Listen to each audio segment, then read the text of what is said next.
Before July of 2019, I was just like the majority of people out there and just used whatever router, switch, access point, combo device my ISP gave to me. Not only is it those three devices, it usually is also a modem as well. So there's a lot going on with a lot of those devices that are out there. But in July of 2019, I set up my home network for the very first time using my own devices that I purchased on my own.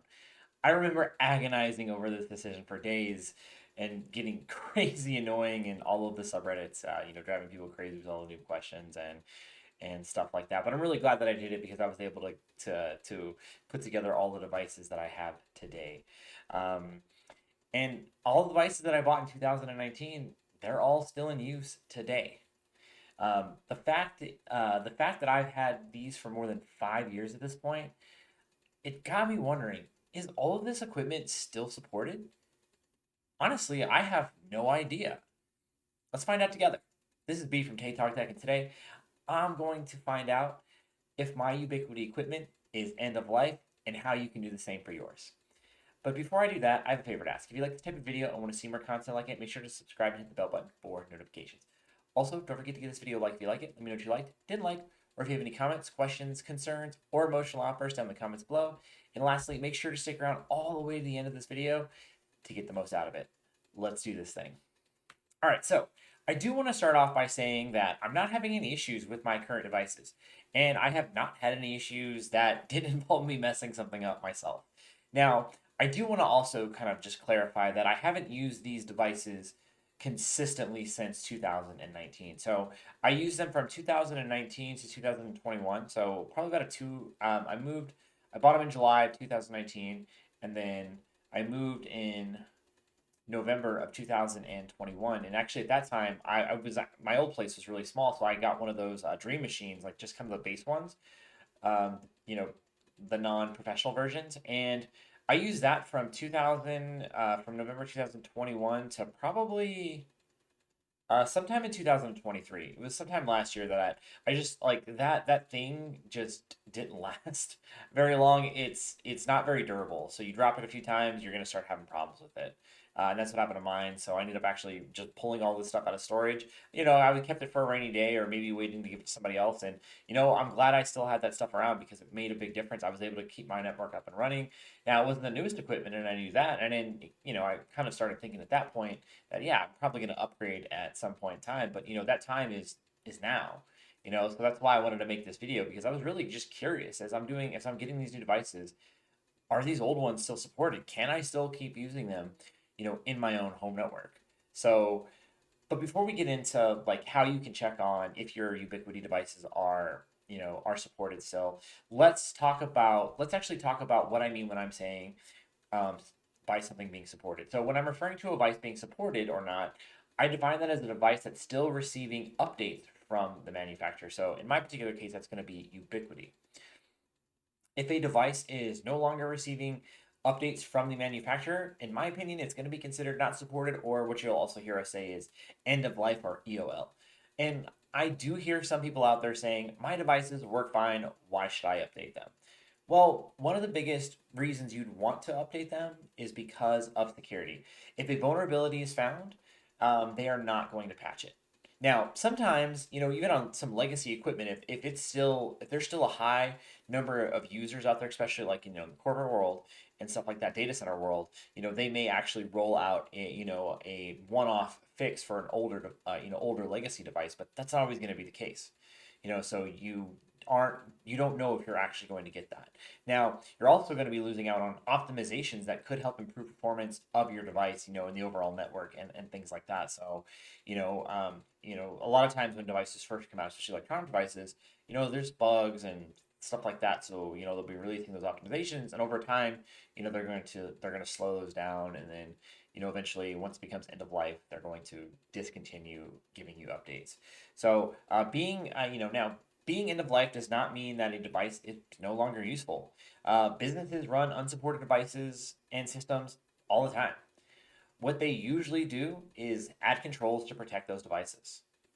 And that could include putting it behind, a supported device. Maybe they've got like a switch or a firewall, appliance that they put it behind, and that's going to go ahead and protect that because it's mission critical. Which, there, believe it or not, there are still, you know, companies out there running extremely old legacy systems, that are running, stuff from like the 80s, 90s, and stuff like that. Stuff that's probably older than me, to be honest. But another way they could do that, to help protect their devices is to just completely segment it from the rest of the network. Segmenting just means that you break it up into multiple pieces and you put it on its own, like separate part of the network where nothing, else is really going to touch it. Especially like, there's these things called, oh my God, certificate authorities. And we're talking about, public certificate infrastructure. Those are typically offline and segmented but that's just kind of giving you an example of something that would be segmented, but I don't want to get too far off, so we're not going to talk about that in this video. But one thing, the one big thing about electronic devices is after a device goes end of life, it's probably not going to let you know. Which does really suck. I've had devices go end of life on me, and I have no idea. I had a OnePlus phone that got like 2.5 years worth of updates, and I was like, they had never told me that it wasn't going to be supported anymore. You'd think they'd want to be like, yo, dude, your phone's been supported. Buy another OnePlus. Yeah, but no, they don't do that. So, but it is what it is.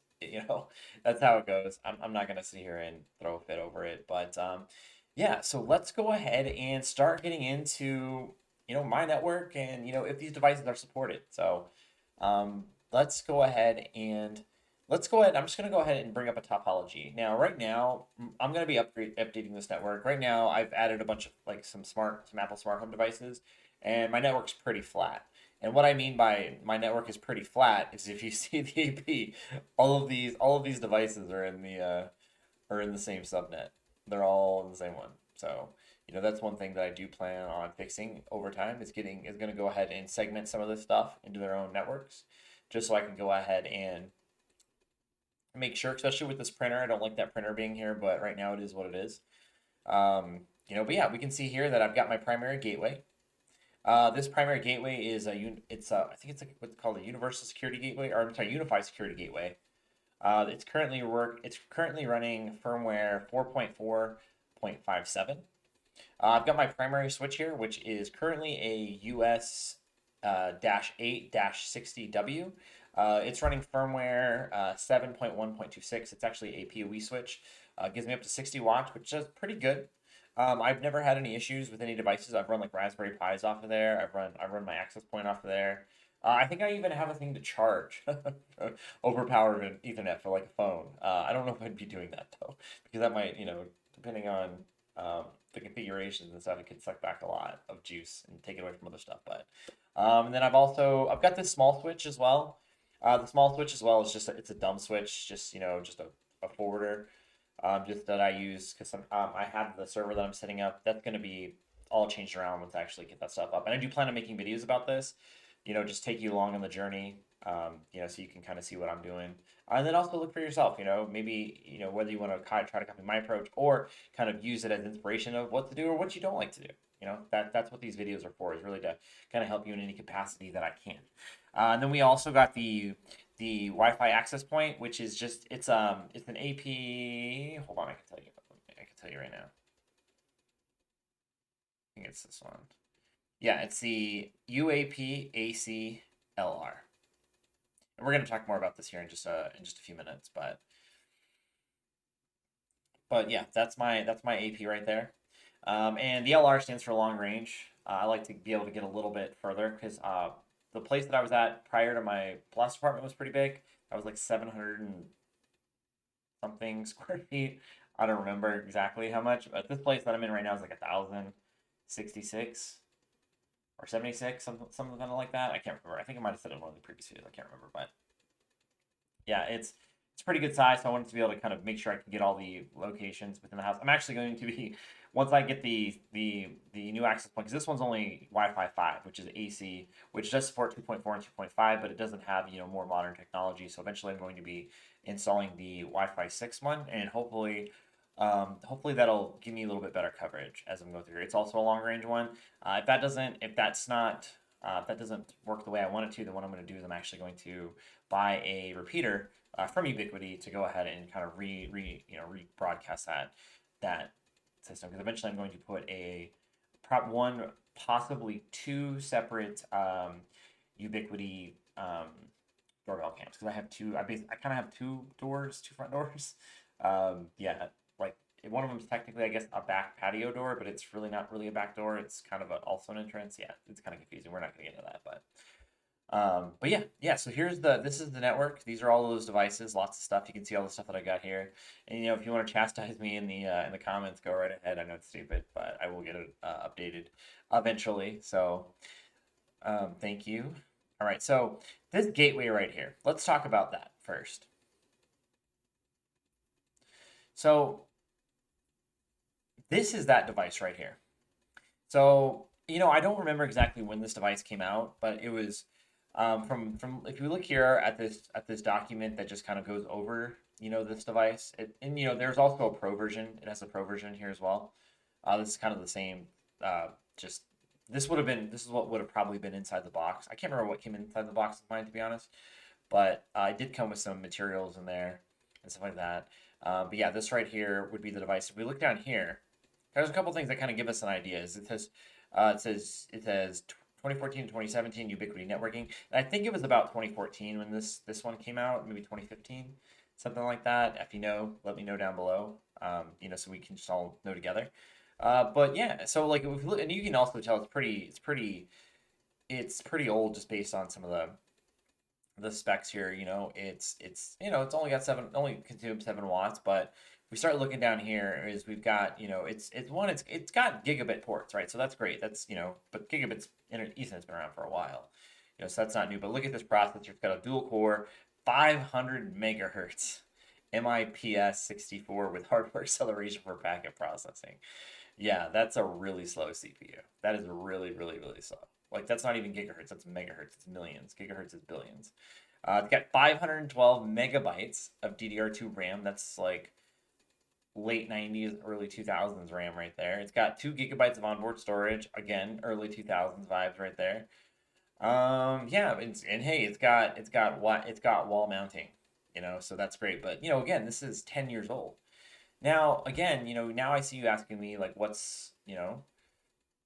like, is it still supported? Well, let's go ahead and find out, because Ubiquiti actually has a vintage and legacy products list. Now, and it defines these two classifications different. And you have vintage products, which these are products that are no longer manufactured or actively developed, but may still be available for purchase. They will continue to receive critical bug fixes and security updates and remain compatible with our management tools and customer support. Legacy products. These products have stopped receiving updates and no longer distributed by Ubiquiti, though they may still be available from third-party sellers. Future software releases may not fully support them. Now, you look at the language that they're using here, right? They're not saying that these are not completely supported. The thing about it is I'm kind of interpreting that, basically for the most part, legacy products are going to be something that is no longer a service. It's going to be end of life. So that's what I'm going to consider it, because it says future software releases may not fully support them. It's almost basically like, hey, we've kind of given up. Or it could also mean that we're going to be giving minimal support, maybe only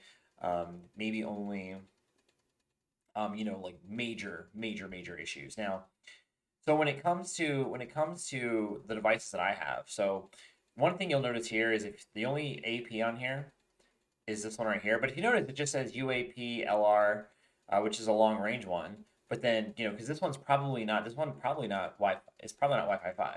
But you have these two right here, that this AC, because that's what Wi-Fi 5 is also known as. It's part of the standard number, like, because you have Wi-Fi 5, you have Wi-Fi 6, and the Wi-Fi 6E. And I want to say that I can't remember. I always forget if Wi-Fi 6 is AX or if it's just X. But that's going to help give a designation of what generation it is. But this right here, these are the only two that really say that there. And so it doesn't look like, I don't see an LR in here, so that doesn't look like mine is encompassed there. Now, if we go down here,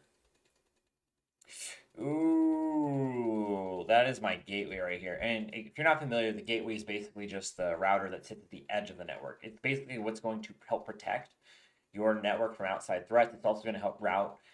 It's going to help route traffic between different networks. And and if you want to see, topics, I'm sorry, videos on these topics, please let me know down in the comments below. I'm always happy to consider any feedback from you folks. And then as far as, whoops, sorry, my monitor just blanked out. I have a biotech monitor that my MacBook doesn't always like, so sometimes it just blacks out on me. But yeah, if we like kind of looking past that, we don't really have any other ones, and you don't see that switch on here. So really, the only one that I'm really like just pretty much is no longer supported is the gateway, which is good and bad, right? Like, cause like that's definitely going to be the one good thing is it's I've already paid for it and stuff like that, but it's bad because it's like, hey, security vulnerabilities are possible, and stuff like that, as well as software compatibility. But let's go ahead and take a look here at this firmware page. So this is for that security gateway. We can see that the most recent firmware is from January 23rd, 2023. And I used to check I don't check on my network every day. I don't really have a reason to. It's literally just me. So it's very, like not a lot of other people are using my network. It doesn't mean that there can't be security issues, but, I've never noticed anything. But we can see here though that the last update was, firmware update was January 23rd, 2023. Before that, it was 14 months. Before that, it was about 7 months. So you can see here that these are getting further and further apart. And the thing is this is just kind of what happens. And one thing that I want to show you here is look at this Unifi Security Gateway Quick Start Guide, July 24, 2014. So that's kind of also giving us an indication that device is 10 years old, and definitely going to be suffering performance hits compared to much more modern stuff. But yeah, so yeah, this one right here is pretty much end of it. Well, it's end of life as far as I'm concerned. But let's look at these other devices here. We're not going to look at the little mini switch because that's just a dumb switch. I know it's still supported, but we're not going to get into that one. But here's the switch I got right here. So the most recent firmware is actually from just a few weeks ago, October 14, 2024. So it's gotten recent ones. And look at this. 3 alone here in 2024. Crazy compared to the other one. And again, we've got our little guides here, start guides from January of 2017. So we know that this one right here is probably about like almost 8 years old. Again, that doesn't mean it's not useful, but 8 years old is, and the fact that this is these devices are still being supported 7 years, in my opinion, is great. Because you don't want to buy something, spend hundreds of dollars, and then have it go out in a few years. That's what sucks about a lot of like cheap Android phones. You'll spend $300, but then it's good for like 2 or 3 years, and then you have to buy a new phone. So at that rate, if you really want to go long term, you might as well just buy like a flagship and then just use it for like 6 years or something like that. So, but yeah, let's take a look at the access point. So here's my access point guide. And this most recent one for this one, a little bit ago, not too far though. They had one in June of 2024, and then one in May of 2024. And then here we can actually see that this one goes all the way back to September of 2015. You'd be surprised how common Wi-Fi 5 is. I still see it like you go out to like coffee shops, local places. I still every once in a while see a Wi-Fi 4. I'm like, oh my. That doesn't mean it's bad, right? Like, doesn't mean it's just older versions. They don't support as many of the newer technologies, and sometimes they can have security issues depending on the versions and stuff like that. So, but yeah, that's this right here is going to be how you tell if your Ubiquiti devices are supported or not. And if you're not seeing it, it's going to be supported still. So that's not something that you have to worry about. And they've even got this other list here of other vintage and legacy products. I don't really know what any of these are, but this one's got a much longer list of stuff. You see combinations of vintage and legacy. So you'll want to check out this page. This is one of the things that is actually the only thing I'll leave down in the description below. So yeah, make sure you go ahead and check that out. Well, the unfortunate thing is my gateway router is unsupported, but Everything else is. I still plan on using the the switch once I get my server up and running. I would like to use that AP, but it's really hard for me to run Ethernet in this place, and I don't know if I really want to go to that trouble of routing it, especially when I could just buy a repeater. So, I'm gonna consider my options, see what happens.